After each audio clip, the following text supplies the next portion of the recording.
so I use both. You can't really tell the difference. And then once I have those ingredients added, let me make sure I'm not missing anything. I have my water, I have my salt, I have my sugar, and then I'm gonna add in my starter. So, like I said, this is my active sourdough starter. And then I'm gonna take 97 grams. I don't have this memorized, so I need to look behind me, but you guys can come up here and look at this once I'm finished if you'd like. Your sour, I fed this last night, so it is active. It is bubbly, it had risen. I transferred it to a different jar before I came this morning, but it had doubled in size overnight. It smells yeasty, I think it smells good. But I know it's ready. So 97 grams of starter, I'm just gonna measure that out. And another thing to note as well, it doesn't have to be extremely accurate. I sometimes go over a little bit and it still works out perfectly fine. So there, I got 100 grams of starter. That's fine. That's gonna work perfectly fine. I'm gonna close this back up for now, and then once I'm finished, I'm gonna feed my starter and kind of show you guys how that's gonna work.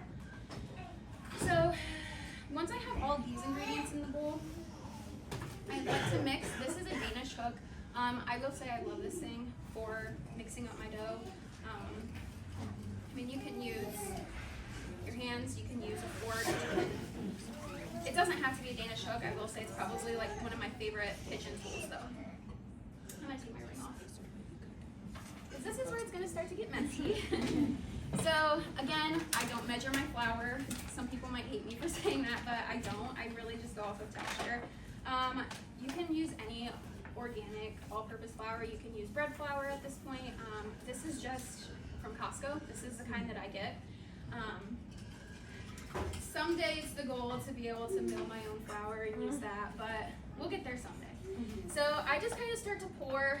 It's important to note, like there's been times where I try to do it a little too quickly and I add way too much flour in and my dough's kind of shot.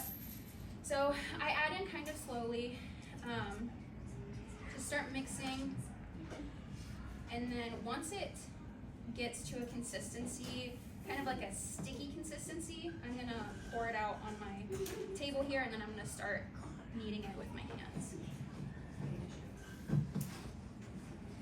If anybody has any questions, you can just yell out at me.